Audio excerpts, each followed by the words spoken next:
And welcome back to the Splitting Hairs podcast presented by Jackrabbit Illustrated, as well as our title sponsors, Cottonwood Bistro in Brookings and Drake's Place of Bowdle, South Dakota. We saw a bunch of fans at Cottonwood ahead of or before the game this week. Kurt Lickus took a picture and he said he told them that Jackrabbit Illustrated sent them. So really appreciate that. One other exciting thing about Cottonwood, they're getting their outdoor patio space kind of redone. Looks super nice. So that'll be a nice spot to stop and get some food, get some coffee. The days for that are maybe running down, getting a little bit limited with winter approaching, but that's all right. And then Drake's Place, again, they have all of their different themed specials up there in Bowdle. The Bison Blue Burger, the 605 sandwich, a couple other different ones. So we're excited to try that food at some point and get up. If you find yourself in, Bowdle, please stop at Drake's. So Kyle, we have a guest with us tonight, JD Berreth. JD, you run the Scoop on Sports show, 970 The Ranch, right? Yeah, I do. It's 9:10 a.m. The Ranch. And again, thanks for having me on. And I got to be perfectly honest. As soon as that game ended yesterday, I was pretty much PO'd about the fact that we have to talk about a loss. You know what I mean? It's like, oh, I finally get on the show and man, we got to talk about a loss. But thanks a lot for having me on. I certainly appreciate it. Yeah. So JD and I go back a couple of years when Jackrabbit Illustrated first started. JD saw what we were doing on Twitter and the blog and said, hey, I'd love to have you come on my show just for a quick segment. And that's where we kind of started. We did 2 seasons together, and then I left Brookings and moved. But JD, I just really appreciate you kind of helping me get started in this and helping me grow Jackrabbit Illustrated. So thank you for that. You bet. Yeah. It was my pleasure. I mean, it was fun because as soon as I saw you guys starting this type of thing, because we're all trying to grow our brand. You guys have other jobs. I'm in the radio business, but when I saw you do this, and I saw how many people were following you right out of the gates. I go, well, you need to come on the show and we'll get this thing going so everybody knows where to go. Because I mean, let's face it, week in, week out, you guys provide great articles. You provide great insight. Your preview. I mean, got to tell you, I cheat. I plagiarize, man. I go check out your preview, and it makes my job a lot easier. Thanks, JD. You bet. And also, JD, you played for the Jacks. I did. Wide receiver. What years? I did. I was there in the fall of '85, and I graduated in the spring of '90. Okay. And so I looked. Go ahead. Did you happen to look? Because I'm still in the top 10 receiving yards. Yes. Let them know, JD. It wasn't even the throwing era, and I'm not even in the top 30 in receptions, but I'm still in the top 10 in receiving yards. So I'm either going to have to little flex right there. Yeah, exactly. But nobody cares anymore. It's 30 years ago, man. We care. You're still in the record books, JD. That's cool. I'm hanging on. I got a bad feeling about those Yankee boys. They're going to be blowing by me real soon. So I mean, bad feeling in the best way. Those kids are, they're a handful for everybody. So yeah, they'll be there. I'll be out of the top 10 here before you know it. Hey. Plus, they got the extra, the bonus 10 games. Yeah, right. I'm screwed. Yeah, you're toast. Weren't you in the Northern Sun back in the day, though? No, it was the NCC, which is the NCC. To be honest, it is similar to what. Again, don't get me wrong. It was Division II, but it was still it's the equivalent of what the Missouri Valley is as far as extremely difficult conference. Of course, anytime you have the evil empire to the north, it's going to be a tough conference.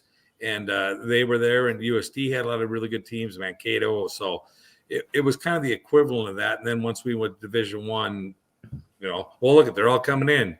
UND's here, NDSU's doing what they're doing, and it was still it was Division II and North Central Conference is what it was. Mm-hmm, mm-hmm. So, Kyle, you had a busy day yesterday. Yeah. How are you doing, man? Feeling good. I think, probably Ben and I deserve a little bit of, discredit, I would say, for maybe, showing a little favoritism to other teams. Ben got a chance to go see the Hawkeyes play Penn State over at Kinnick. which seemed like an epic game, kind of came down to the wire there. And then I was in Baylor with one of my girlfriend's doctor she does some investment work with. So got a chance to fly. Anytime someone says, hey, let's charter a flight and go see my alma mater, you go, okay, I'll do it. So jumped on that, went and got to see McLean Stadium, which was pretty cool. But I told everybody, I was like, I got to wear as little of green as possible. And I think I might've jinxed the boys, it was rough. It was a great environment, a lot of cool things from an administrative standpoint that hopefully I'd like to see maybe carried on to the Jacks as far as like educating the fans up in the big screen. They had a time marker that let them know when they were going to be back to live game action. So if you go grab a drink, if you, TV timeouts, stuff like that, the fans aren't informed. They don't know, especially the lay fan. They don't have a feel for it. So I think it was really cool. Some things to take away from that were really nice, but overall, man, I was on pins and needles because, like I said in some of the tweets, we beat ourselves more than that team beat us, and that's not to discredit SIU. It's a quality football team, but I mean, so many things to get to about why we shot ourselves in the foot. Yeah, and before we get into that, JD has a fan here. So Ken Brooks says, "What's up, JD? This is awesome for old Jackrabbit athletes out of state." So how you doing, Kenny? There we go. Okay, I played baseball at South Dakota State. And I played baseball with Ken Brooks, and he was pretty slick. He was pretty slick. A great base runner, good hitter, could run like the wind. Should have played wideout. Should have gave it a shot. Yeah. back in the day when they let you play two sports. Yeah. Yep. Again, I am the last person. Jim Langer and I are the last two athletes that were all conference in baseball and football at South Dakota State. That's cool. So we should start pimping me for the Hall of Fame here. Come on. What's going on? We'll start that campaign. We'll start that. Right? Well, I'll second it. Yeah, there we go. All right. So let's dig into this SIU review here. And, it kind of got into my rants and raves a little bit. What a weird game. Matt Zimmer put the stat in his article, his post-game article. At one point, we were up 250 yards to 26, but we were still only winning 20-0. And I turned and told the folks around me, and I said, this isn't safe yet, guys. This is not a safe lead because they'd come back against Illinois State 17-0 at halftime 2 weeks prior. This offense is just explosive. So, woofta. Yeah, playing coverage that many times, that late into the game is only going to really strain the secondary, especially a secondary that, has shown that they can be physical in the run. They can carry teams late into the game, depending on their schemes. But I mean, one-on-one matchups, we were a little bit outmatched, I would want to say, in terms of what we saw yesterday with Landon Lenore, and then they started to sprinkle in Donovan.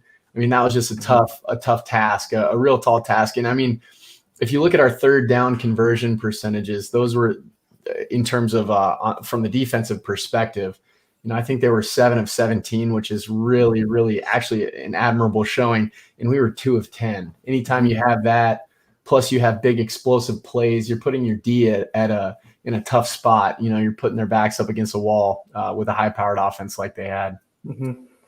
I thought one of the biggest things for me was that you knew that eventually we were going to turn the football over, and we did. But look where we turned it over at. We turned it over 2 times on the big time plus side, and then on our negative side, we turned it over in the red zone twice, and then we turned it over in our own red zone.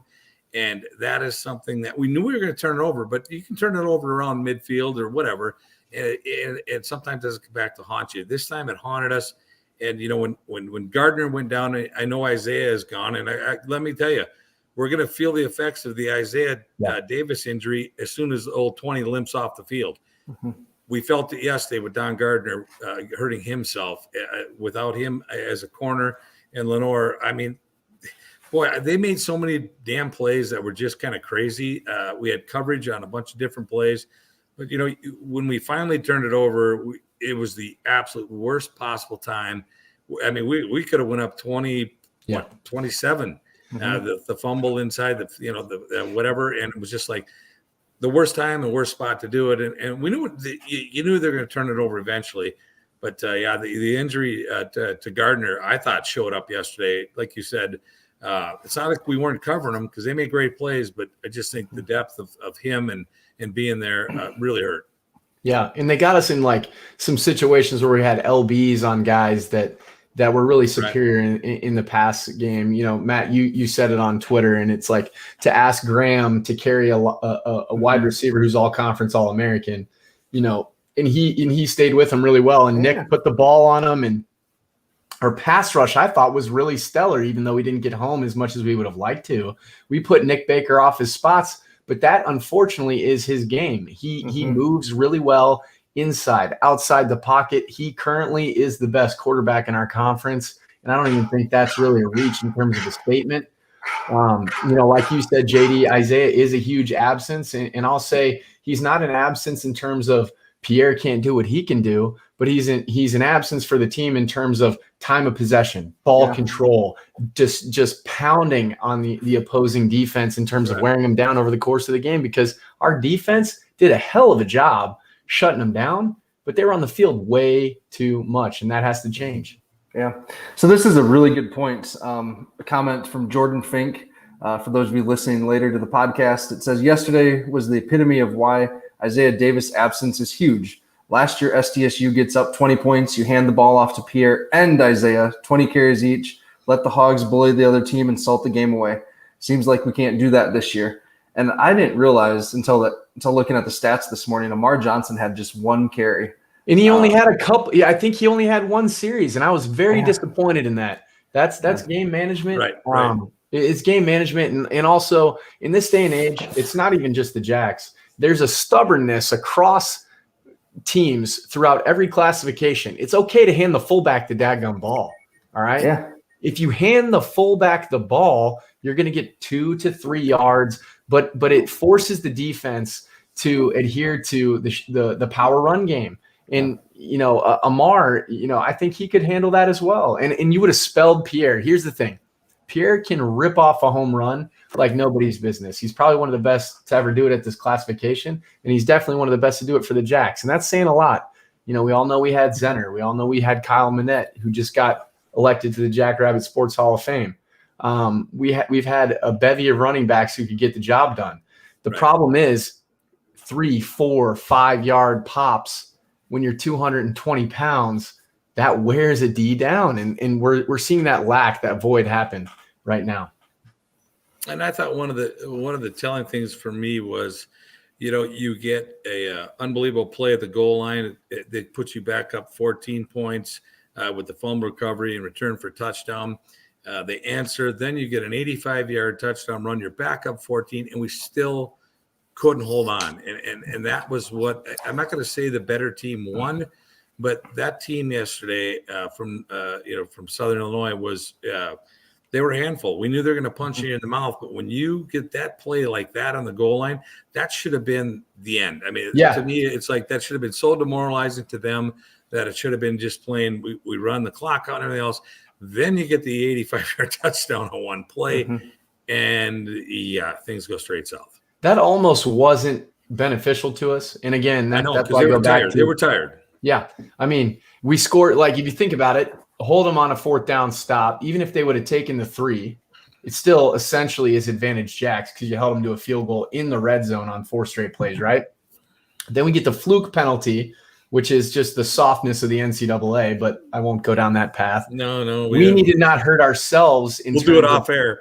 That's right. We need to not hurt ourselves in terms of the flash. I understand we get caught up in the emotion of the game, but they're going to quickly throw the flag in this day and age, especially when they're asked to pay attention to taunting, when they're asked to pay attention to these little ticky-tack things, you know, it's going to come out. So for those of you who may not have caught the play, you know, Michael Griffin got flagged on a suspect interaction potentially with the wide receiver when he made a heck of a play on a pass, gets flagged for taunting or unsportsmanlike conduct. They get another shot. It's not a 1st down play. It's still a 4th down play, but they decide to not take the 3, go ahead and go for it. And then, of course, Javon Williams Jr. gets helicoptered heck of a play. I want to say was it Van Marl? Yep. Hey, let me pull Michael's video up. I'm going to share that screen so our viewers can see this. So we're gonna for those who are watching, we're gonna show that play. So it was crazy. Yeah. So to walk you through it here, it's pretty exciting. So Javon was trying to throw it back to Nick Baker, couldn't, decided he needed to scramble, tucked it up the middle, gets helicoptered at the goal line. Van Marl jars the ball loose, and Malik houses it. Now we have another controversial element here where we got the field judge from the back who doesn't appear to be in the best of football shape running down the strip there and flagging our sideline. Now, I got to say we did impede her path. We impeded her path, and it was nonsense, but it had nothing to do with the play. I would have pocketed it there. It doesn't matter who it was. I would have pocketed it there. It had nothing to do with it. But, it takes a high-powered offense and puts them in better field position on the ensuing drive, right? So just bad stuff. What was your take on that whole sequence, JD? Well, you watch the sequence, and again, it's kind of like the NFL all of a sudden said that we're going to emphasize taunting this year. We've seen some just horrible taunting calls, right? Well, now they're really big evidently in the FCS about this sideline deal. When that play disappears past you, who gives a crap who's running, and who cares if the back judge you better not be making a call from there. She or they should be watching to the right side of their, for any type of crap going on the side, where it doesn't, she's running down the sidelines. I'm saying she is because it was the official was running down the sideline. Look to your right. You watch for all the other hanky-panky stuff that's going on. It's kind of like an NHL referee. One guy is behind the net. He watches everything out front, or he follows the play. The guy behind the net, the guy in the back, he watches just in front. That's all he does. That's all he stares at. And then we got this other scene here where she's irrelevant to play. Once they blow past you, you just let them go. I mean, it should be a no call. Yeah. On the whole sequence, I wonder what Griff said, because he didn't. Right. His actions to me weren't anything that was outlandish or anything, but the way she threw that flag, he must have said something. Well, here's the other thing. Oh, and I apologize because I was talking about the sideline interference. I got but again, to me, it does filter down from the NFL to this, where I get it. You can get rid of taunting all you want. I'm all for it. It's kind of like this targeting rule. I get it. We are football fans. We've been watching it forever. We know when some guy is targeting. Know when he is intending to injure a player. And the same thing here. When it's a heat of the emotion, unless he gets in their face and really, if you embarrass or, kind of like the old, remember they said it's getting personal with Bryson DeChambeau when when they started Brooksy, you're starting to get personal, then we're going to ask you to leave. Same thing here. It starts to get personal and something is said that is something that is, completely unacceptable. Then you throw the flag, but it's the same thing. She whiffed on her first toss. I mean, she was so excited to throw the flag. You see her, she threw the air ball, but she threw it again. And I'm like, are you kidding me? But JD, one of the funny things is here. I brought up on the podcast before. Didn't mean to cut you off there. Just no problem. Male officials have been officiating the game since the beginning of the inception of football, right? And they've blown enough calls to where it's not even a gender issue. It's a discernment issue. It's just like you said, they're running down, they're completely off ball away from the play, and they're looking at the sideline, not what's going on transpiring on the field. That's the issue. And then the play with Michael Griffin, it's like you said, and I'm going to give a nod to the NBA here, which I never thought I'd do in my life. But the NBA has done something I think that is really insightful. If the player turns away from the official and demonstrates emotion, they don't give him a tee, right? They don't tee him up and give him a technical foul. If I guarantee you, if Michael Griffin turns away from the player that he just made the play on the ball and throws his hands up, it's fine. I guarantee. And if she flags him on that, I'm petitioning the Valley, because that's garbage.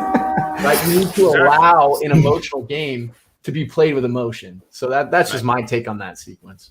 Yeah. And then the other penalty that's sandwiched in there is the Stacker play where they said he was lined up over the snapper. So which Stacker has been on field goal block for years, but that is That a was very the correct black and call. white call. So I think that was correct though. Did you watch the replay? I couldn't see it. Yeah. So it was debatable. But he didn't even really rush over the center, but they did get kind of sandwiched over the center there. I don't know what your take was on that one, JD, but I thought that it was a little bit ticky-tacky.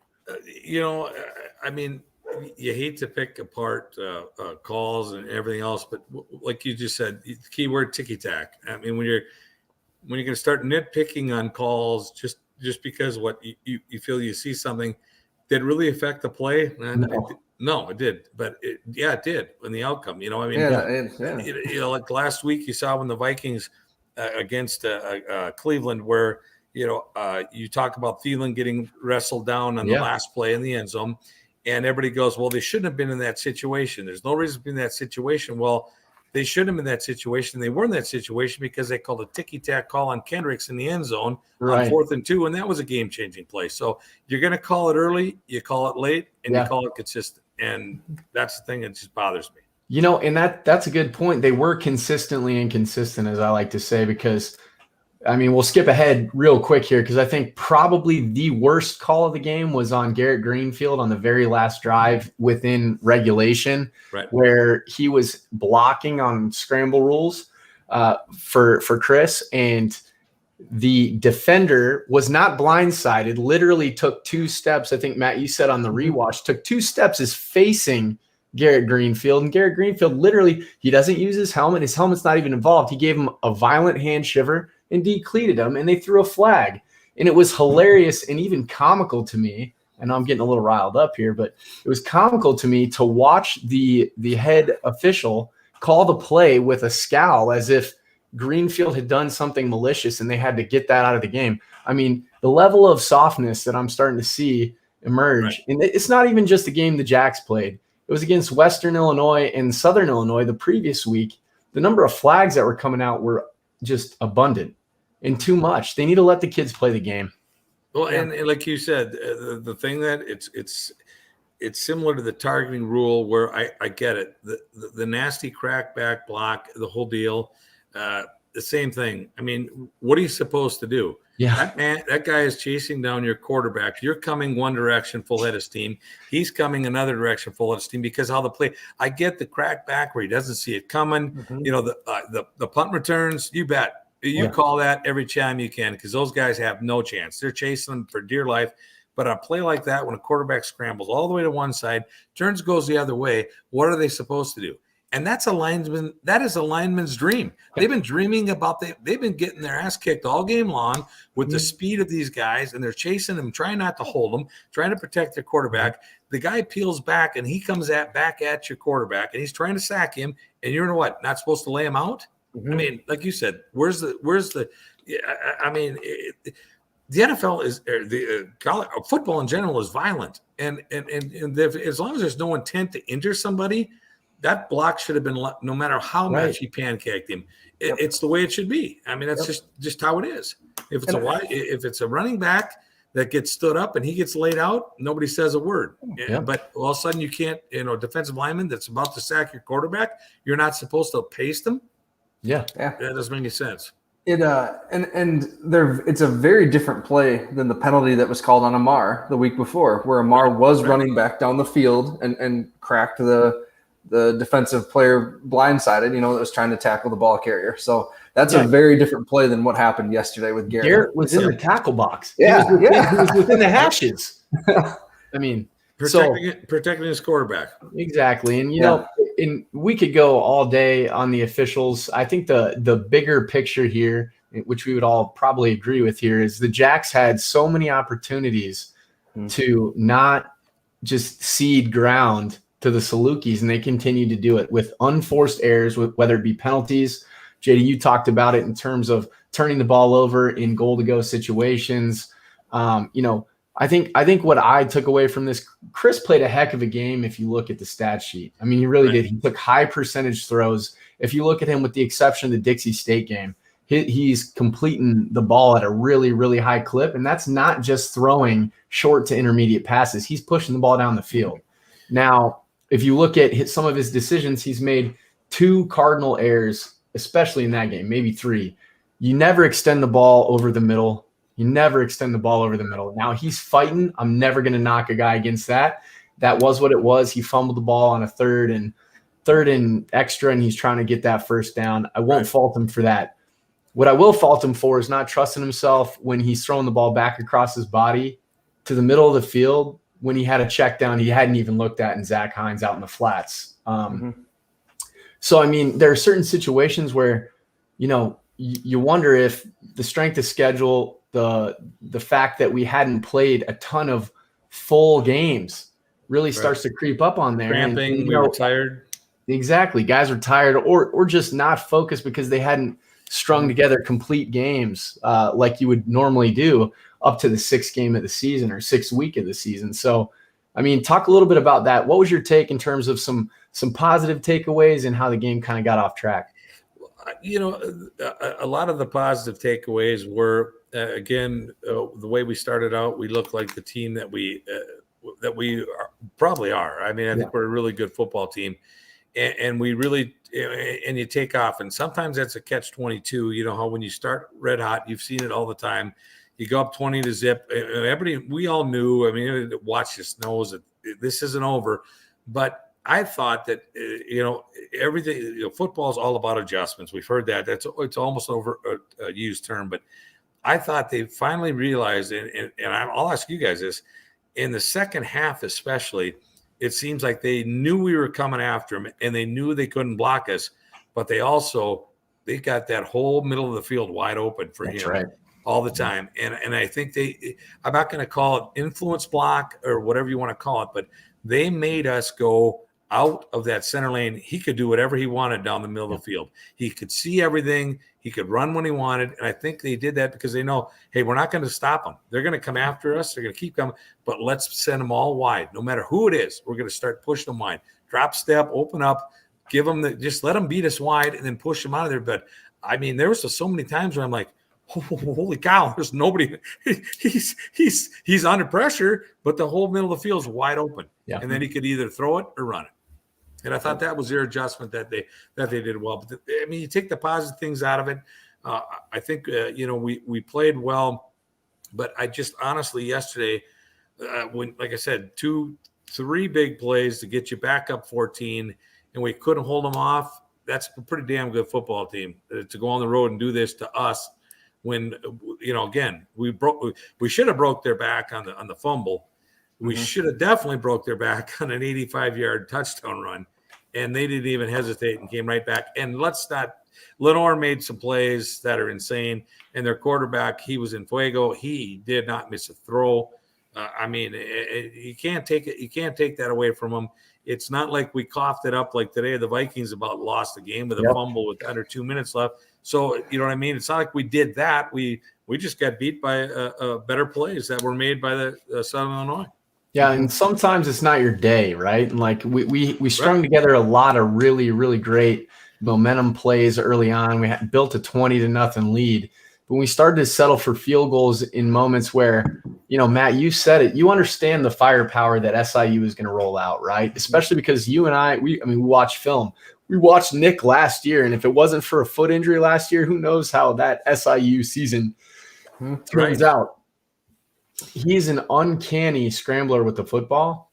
And like you said, JD, a lot of times they slipped out Javon Williams or Strong or Donovan. No matter who it was, they were finding open lanes throughout the middle of the field. I thought they were going to attack outside the hash all day and just use timing and other things to kind of negate our pass rush. But, credit to Coach Hill. Coach Hill's a creative mind. He obviously inspired his team. I still think the Jacks are the better football team. But, they did everything they could to kind of help the Salukis out yesterday. Mm-hmm. And yesterday, too, like they were without their best receiver in Avante Cox, which is kind of scary, So I don't know. We were without Backus, too. We were without Backus. We were without Don. I get it. Yep. So they, some positives for me from the game.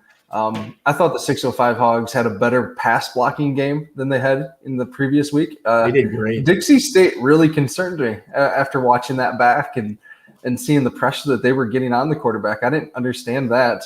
And then, Tucker Kraft yesterday, he 10 receptions, 120 some yards, a touchdown. He looked unstoppable on those motions across. So that was pretty cool.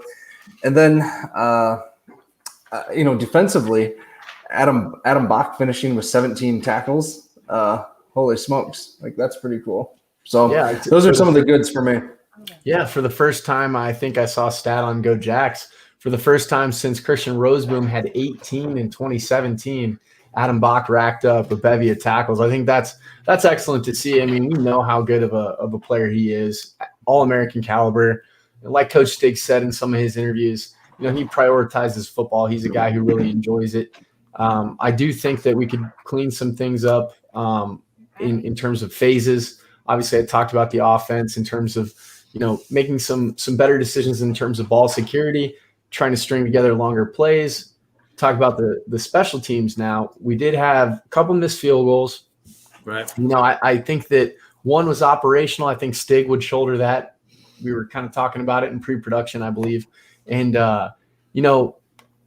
game management would be the other thing. Like, if the players are going to get some criticism, we gotta be fair and objective with it. And I think game management, Coach Stig would be the first person to say he should have managed some things better.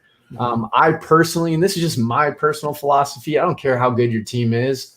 When you're at home, you don't go for two. You continue to wear the opposing team down. I would have kicked it. Now, looking at the final play of the game, I think that there were some things open. I think Jaden Yonke had the slant underneath open. I would have liked to seen Pierre abort the fake. It was a run pass option type look where Pierre motioned back into the backfield. He went across Chris's face to the right, but he should have aborted it because there was a blitz coming to the left side of the line that was unaccounted for. I think that would have given Chris a little bit more time because I think he just locked in on Zach Hines, tried to throw a back shoulder throw that has worked historically this year even. It seemed comfortable for Chris to do that. But yeah, essentially need to clean things up in all phases, specifically the field goal game. If we make one of those, game's over. We're not even talking like we are right now. And I think one of the big thing is when you deal with, I thought we talked in this. I thought maybe a timeout just to even, like you said, to think about should we kick this or let's get our play and slow things down because let's face it, that fourth quarter, even though it took forever, it was fast. Yeah. Things were happening fast. One, this, that. And I was thinking maybe take a time out there. But either way, he catches the ball. We're all dancing. We're all dancing a jig on 22nd Avenue and having a blast. But the fact of the matter is this. The only reason why I think Stig, I think Stig was holding that towel and he was going to throw it out from the corner here. And he finally said, I think my guys have had enough. I don't want to press my luck anymore. They scored first in overtime. Pretty much it wasn't that tough to score. I think he just pretty much for the most part said, this is it. I'm going to either end it, I'm going to win it or lose it. And the worst part is, we complete the play. We probably wouldn't say a word, right? Yeah, exactly. And again, it's still, I guess the thing that pisses me off the most about this whole deal is now we have, as dumb as this sounds and how much football's left, we have an uphill battle right now to get to a top 4 seed. So, it's, you know what I mean? And this is, it's not like, first Pearl Harbor, now this. No, it's not. it's not this gloom and doom. Yeah. But you guys know exactly what I'm saying. Last spring, we took advantage of number 1 seed. We did all this type of stuff, and we were 19 seconds away from being national champs. Yeah. This year now, we knew it was going to be tougher, and the first time we got punched in the mouth, we lost, and now we have an uphill battle to get a top 4 seed. You make great points. I'm glad you added that edge to it. It isn't like it's in, Pearl Harbor Volume 2, right? It is a situation we're familiar with, unfortunately. It happens to be the MO currently all the time. Yeah, and it happens to be the MO currently where, we for whatever reason, we don't have things wrapped up and bowed up as tightly as we would like. We trip, we stumble, but we learn to find our stride. We find our stride at very good times. I remember was it like 17 or 18, we lost to Youngstown State, then went on a tear all the way to the semis, right? In the Dallas Goddard, Jake Wenicky years. And so, Jim makes a great point. The defense may have been tired. That could have played into the game, into the decision as well to go for 2. But regardless of what went into that thought process here, now there needs to be a sense of urgency in the thought process, right? There needs to be a sense of urgency, like you're saying, JD, Matt. We know it. The backs are up against the wall. Sometimes this lets the emotions settle. The guys, they may be playing with less stress, less anxiety. Now they can just go out and be themselves, and they don't have to worry about perfection, right? So hopefully it plays to our advantage. Well, and that's the thing too that I've thought of, over the last 24 hours. I mean, I remember doing this preview pod in August, and all of us said there was no chance we were going to go undefeated. A 1-loss, 2-loss season was really realistic. So, and this was a game that I had marked in August, circled, and said this is the matchup. Obviously, NDSU, UND, UNI, USD all come to mind. But I thought this was going to be a matchup to watch. Even though their announcer, their radio guy, broadcast guy that was on the Dallas, which was a fun interview, he said they weren't really too concerned about us. But you watch that emotion at the end of the game and how they were talking to our fans after the game, as well as chirping at our players. Yeah, so it meant a lot. I don't care what their announcer said. It meant a lot for them to get this win. So this was going to be a tough game, and we weren't going to go undefeated on the season. As much as we would love to, as cool as that would be, that's damn near impossible in the Valley. And I was going to ask you guys, this is what I was going to ask you last night as soon as the game ended or whatever. I was going to say, do you feel as though, when we played, let's face it, cupcakes for 3 weeks in a row, didn't get to play, our defense was tired. Well, that went out the window when North Dakota State, who has played worse cupcakes than us, and they just manhandled UNI. So I'm like, not going to ask that question. You know what I mean? But at one point I thought maybe in not playing a lot on defense, especially when they're getting tired and cramping up. But hey, they're good, and let's face it, those guys made plays. Yeah. I mean, that touchdown pass, I don't know who the cat was in the far end zone. Landon. You cannot cover that any better than that. Yeah. And he catches it. And then the one-handed catch there to tie it or whatnot. There's nothing you can do about that. Deshaun was right there. Yeah. Yep. I mean, 8 times out of 10, both those plays are incomplete or not a touchdown. This time around it was. And I'm not making excuses for the Jacks. All I'm saying is you got to remember that quarterback, he was on fire. I mean, you're not going to stop that. You can't. You can't. 4th and 11, 2 plays before the one-handed touchdown catch in our home sideline. That play was unreal because we had 2 guys primed for sacks on him on that play, and we had Xavier was flushing him out of the pocket almost every snap, or the Colonel, Caleb Sanders was moving him off his spots, and he just continued to he has quick feet, decisive playmaking ability, gets the ball out fast when he's about to get sacked. There were 3 or 4 times he was going to get sacked, and he evaded it. So again, you tip your hat, and you live to fight another day. So we're going to move on to game balls here. We could keep talking about this SIU game, right? I think for the whole hour if we wanted to. But a good game. At least we were entertained. So for my game balls, on offense, I went with Pierre Strong and Tucker Kraft. I just thought overall what they both did was pretty special. Of course, I had to tweet at Ben Fennell every time Pierre makes a play, make sure that he's recognizing, because Pierre's been on his radar for 2 years. So we got to hype that draft train for him. Real quick, I want to hype a draft train here. I mean, I didn't play the same Y position. I was more of a fullback, basically a guard in the backfield who got token passes on arrow routes. But Tucker Kraft is an NFL tight end. And I hope everybody – That's right, JD. I hope everybody watching recognizes he's Goddard too, or he's his own type of tight end, but he certainly is next level caliber. So You're all over the internet, right? he's going to be able to be quite the sensation, I think, throughout his career in blue and yellow here. Hey, that is a first there, JD. That is You're a all first over the there. internet right now. This is Janet. We just met last night. Oh, that's funny. Go Jacks. Yeah. And then I was going to say my game ball was, I mean, you kind of took my game ball away. I thought, I wonder if Pierre Strong realizes that how healthy he has to stay for another 4 weeks. And he continually grinds it out week in and week out. And I mean, I'm not piling on your game ball, Matt, but just watching him, because in the back of his mind, he knows he has to carry the load right now, running the football, taking nothing away against, what's his name? Lamar. But the fact is he has to stay healthy, and he still goes out there and he grinds and he grinds and he grinds.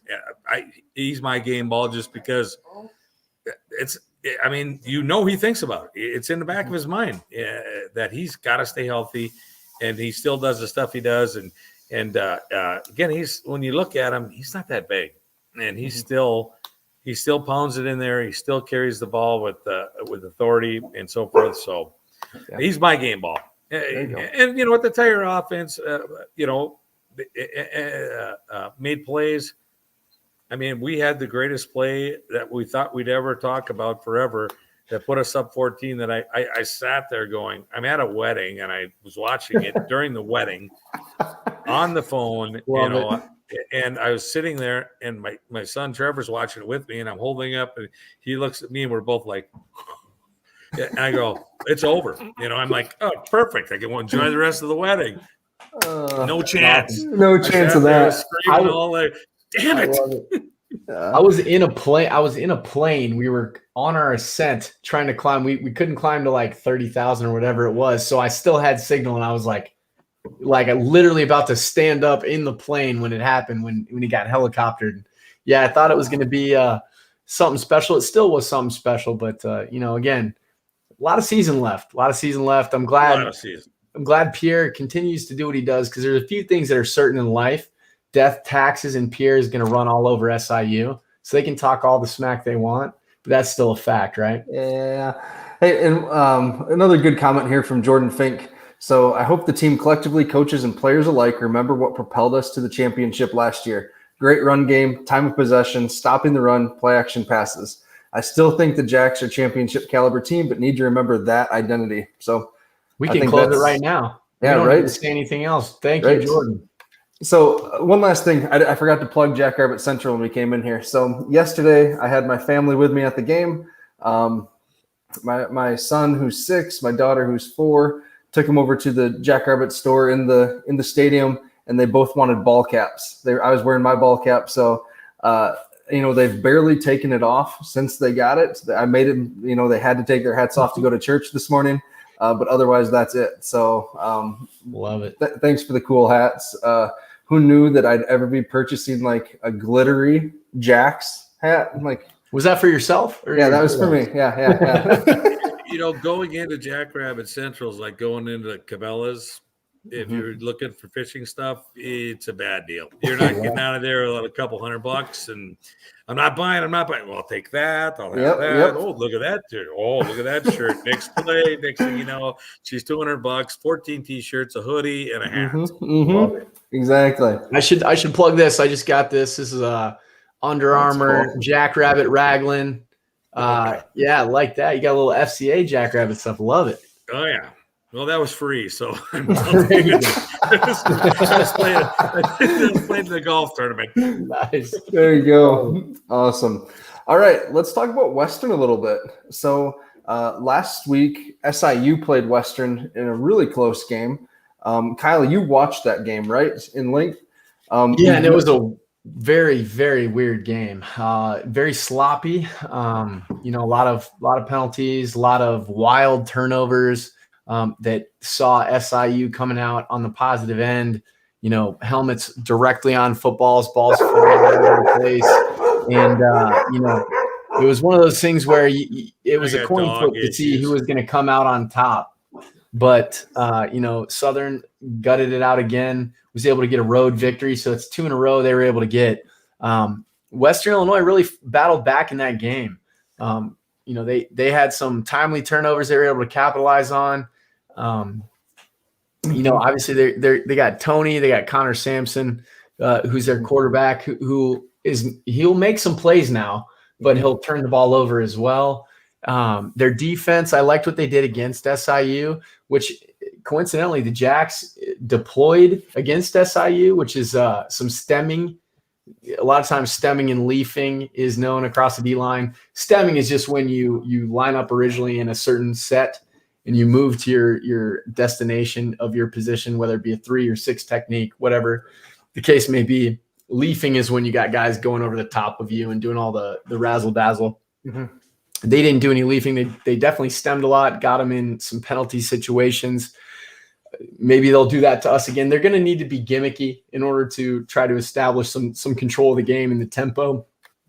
But offensively, they're going to do some things that I think they're going to keep us off balance after watching the film. So, the defense will need to bring their lunch pails.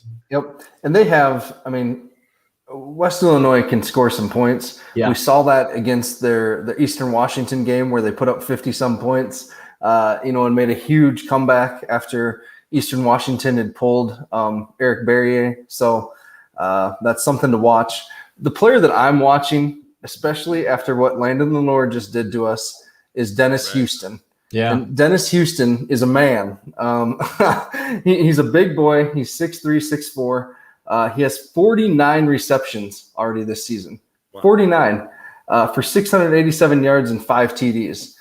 Against Ball State, he went bananas. He had 10 receptions for 230 yards and 2 TDs, and that's against an FBS opponent. So he's been held in check a little more the last 2 weeks against Southern. And then who'd they play this week? Youngstown? No. Who'd they play? It doesn't matter. But the last 2 weeks he hasn't been as productive as he was earlier in the season. But he's a big boy. Kyle, you mentioned Tony Tate. They're using Tony Tate a little differently this year. Mm-hmm. Last year they lined him up just in the slots primarily. They're using him on a lot of gadget plays this year. He has 16 rushing attempts, I think, but he still has like 39 receptions. He also throws the ball. So, he's a good player. He's quick. He's the return specialist as well. So, that's a heck of a 1-2 punch. And then they also have another third receiver that is pretty darn good, a Dallas Daniels, who has 23 receptions for 292 yards of his own. So their quarterback, Sampson, we talked about this last year. He's kind of like that point guard, right, on a basketball team that just has to distribute. And he has all these weapons, but he's kind of turnover prone. Yep. So opposite of Nick Baker, right? Like he's not going to wow you in the pocket per se. 5 sacks were given up against SIU, right? They lost to Indiana State last week in Terre Haute. Maybe they were gassed from the SIU matchup that they took to the wire. That was their homecoming in-state rivalry, right? So, they dropped one to the S'mores, 37-27. Really comparable game to what they played all year. They were shockingly able to gut one out at Youngstown. This is a good football team, man. They're going to put up some points. They're going to be able to put up some stats. They're going to press us. Eastern Washington, for all they are on offense, they're not a defensive stalwart. Montana was able to take them to the woodshed. So I'm hoping we can see some output like Montana had. 42-7 was that final score in Missoula. Hopefully that can be the outcome here in Macomb for the Jacks. 3 things that I think has to happen. You get back to your basics on defense. Take care of the football, win the special team battle, and I don't care whatever else happens, who plays what. We go back to our basics on defense, do your job, take care of the football. If you're going to turn it over, not in the spots that we did, and then we need to win the special team battles. We need to make kicks, and we need to stop. We need to make kicks, and then not make any mistakes on returns, and get our return game going as well.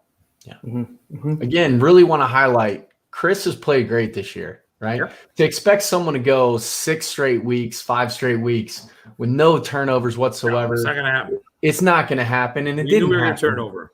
But now the timeliness of the turnovers, right? Yep.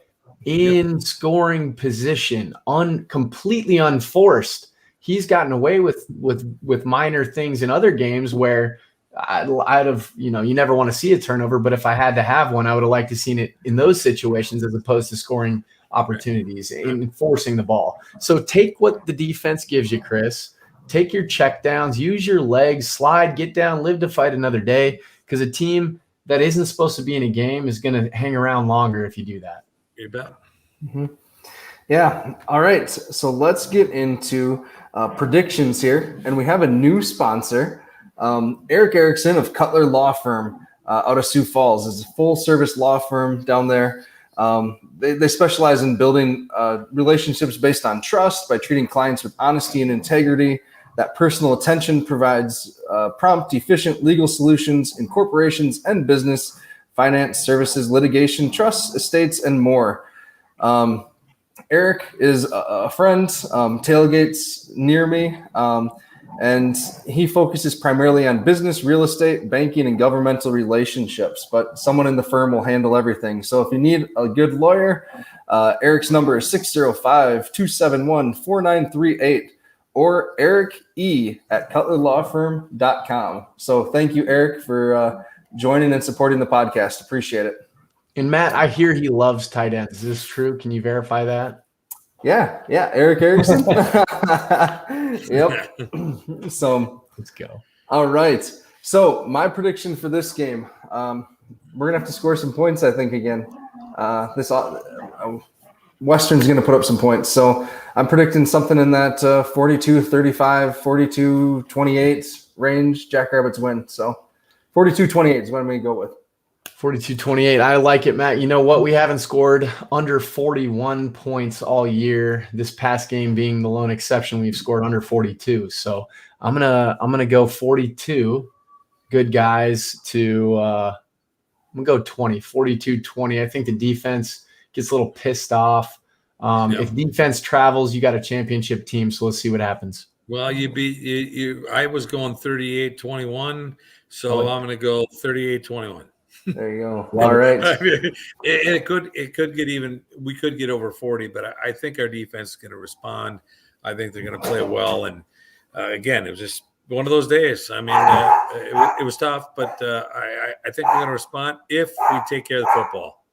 Yeah, and I just don't want to see a kicker on the field, JD. Nothing against them. I hate when they wear fullback numbers, 47. So we need to sit them on the bench. No mas, exactly. And you know what? If you look at all the analytics of how the pros are, I mean, they're going for it all over the place. I mean, they're going 4th and 3, 4th and 4 in their own territory. Exactly.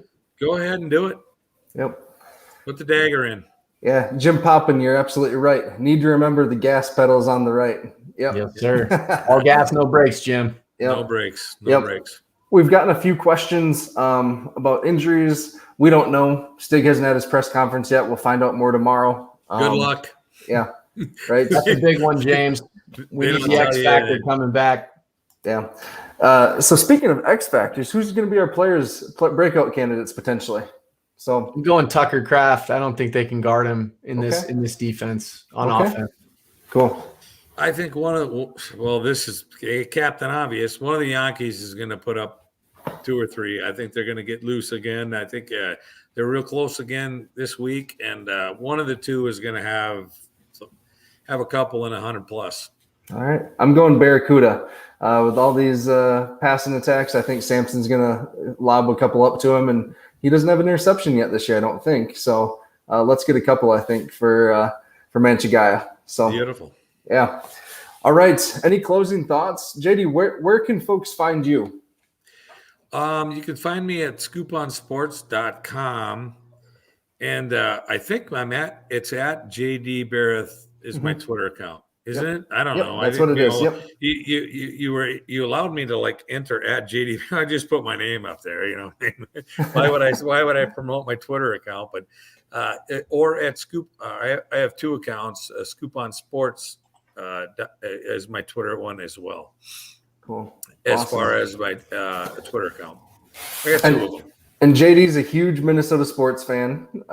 Used to be. I don't know why he puts himself through that pain every year, but listen, he does. Matt, I gotta tell you, I'm watching the Cincy game today, and the girlfriend goes, I'm really glad you put this game on so I can watch evil suffer. Speaking of Aaron Rodgers, so go ahead and marinate on that one a little bit there. Yeah, I gotta tell you right now, I can't. I hate Minnesota sports. I hate it all. I mean, the Minnesota. You hate to love it, JD. It's okay. Yeah, I mean the Twins were out of it on April 5th, and don't forget the season started April 1st, so they pissed me off. And then if the Vikings don't have some goofy win today, well, they're already done anyhow. So they're done. What is it today? October 10th. So yeah, I mean my sports teams suck. You know what I love though, JD? But I love do that to the Jacks, right? I love it. We're not going to let that spill over. I'm not kidding you. If the Vikings lose today, find me on a bridge. There's no doubt in my mind. I'm not. Dallas too. Dallas, our producer on here, he was like, man, if we lose this one to the Giants, it's going to be a hell of a weekend. Oh yeah, it'd have been amazing. My favorite college team loses, and I'm like, if this team goes to 1-4. I can't even show my face. That's right. Yeah. So this week, I have the opponent preview coming out. It'll probably be out a little bit later than normal. I have some grants that are due early this week for my real job. And then we'll have our What's Cooking on Wednesday with Chef Tim, the Beef Bowl champion. And then Friday we'll have our What to Watch. And then Saturday's the game. Kyle, do you have any special pods this week? Anything? Not this week. I'm going to be doing an interview, but we'll see if it comes out this week or not. So okay, excited to former player features. So hopefully, you guys enjoy this one coming up. And if you want, every Tuesday at 10:30, Chris Ladokin is on the Scoop Show on the Ranch AM 910. So every Tuesday at 10:30, he's in. We talk the game, and then we talk about fantasy football and whatever's on his mind. So nice. You said this is 910 The Ranch.